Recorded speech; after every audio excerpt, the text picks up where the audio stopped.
As It Happens, the Thursday edition radio that's the greatest show on Mirth.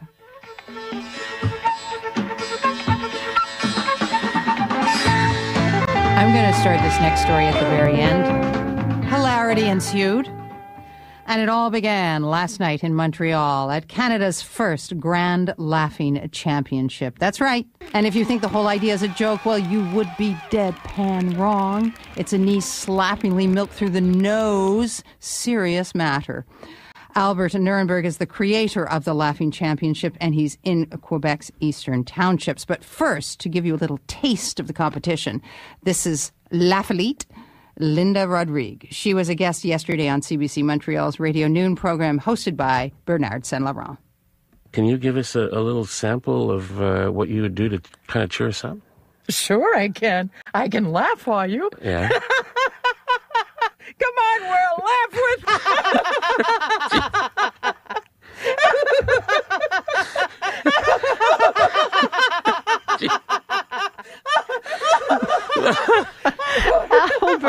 Albert, that woman is hysterical. Yeah, she's not a champion, but she should be. So she was one of your competitors, was she? Yes, she was one of the regional champions in the Laughing Championship that was held last night. I think she placed 5th.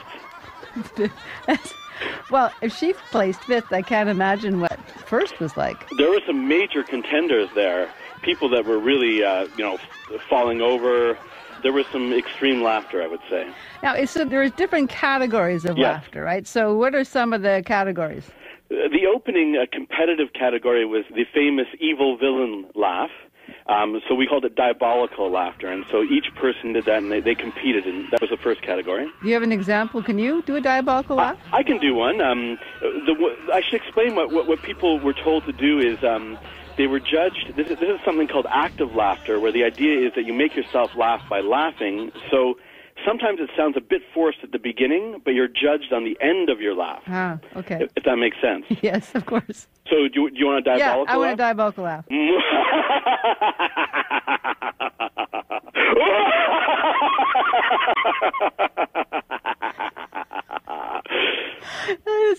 That's my diabolical laugh. So how did you put yourself in the mood to do the snort laugh then? Snort laugh is a tricky one. What's interesting about the snort laugh, it's always an accident. When people snort laugh, they rarely do it on purpose, but they would be laughing like...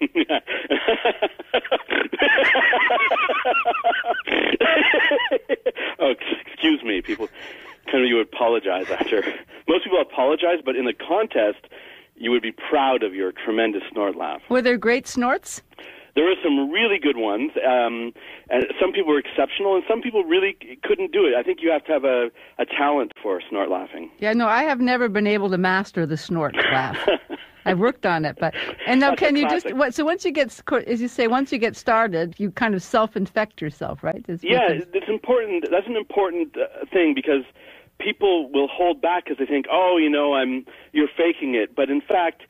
That's what's explosive about this sort of new approach to laughter is if you let go of the idea, I sound a little bit like I'm putting it on, then you can laugh all day long. The people in the audience, were they laughing with them?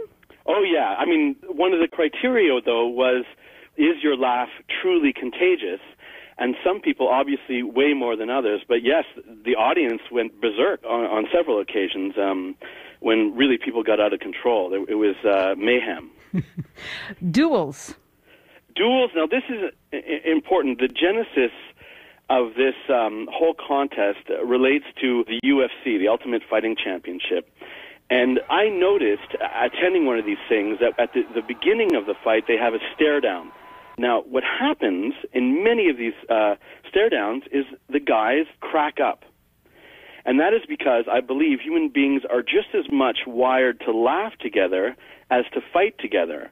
And that was the origin of this whole contest. And the duels, the laughter duels, begin when two people are put very close together to the point where they get very nervous, and then we say, go, and they start laughing sort of eye to eye, and they get out of control. And the way you win is by making it seem as if you're just really finding the other guy so unbelievably funny that you've split your pants and you fall down on the floor. Now, does there an Inuit tie to that? Does that come from? Yeah, I made a documentary called Laughology about sort of the science of laughter. In the course of it, I discovered that the Canadian Inuit have been doing laughter games for thousands of years. It's a little-known fact. And one of the games they do is where you put two people together eye to eye, staring, and you tell them not to smile. And it's very hard to go longer than 20 seconds. And it shows how much human beings are wired towards positive emotion, that we cannot even stop it in certain situations. And basically the idea for the duel came from like putting two and two together, the UFC on one hand and the stare downs and this Inuit tradition of having laughter games on the other. And that's where we kind of put together the concept of the Montreal Laughing Championship. How did it go? Who won finally? It was a very interesting, everybody in this turns out to be a very interesting character. There's a guy who was children of Holocaust survivors. There was a woman who claimed that she got her laugh from being persecuted for being overweight. The woman who won is a woman who works, her name is Nicole Veillette, and she takes care of old people. And they apparently put her up to it. They said, you have such a wonderful laugh, and you cheer us up every day. And they heard about it on the radio, and the people in the home sent her to the contest, telling her, you're going to win. She didn't believe it, apparently. And so that night she went through the diabolical laughter. She did the knee slapper, the snort laugh. She fell down on many occasions.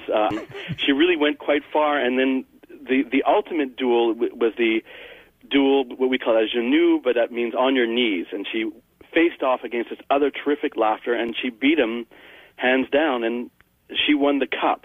I would think the audience left feeling really good because they'd contagiously been part of this like huge laugh-gasm. Laugh and the world laughs with you, eh? Precisely. Well, there you go, Albert. Once again, proving that the study of laughter is no joke. No. I'm slapping my knee.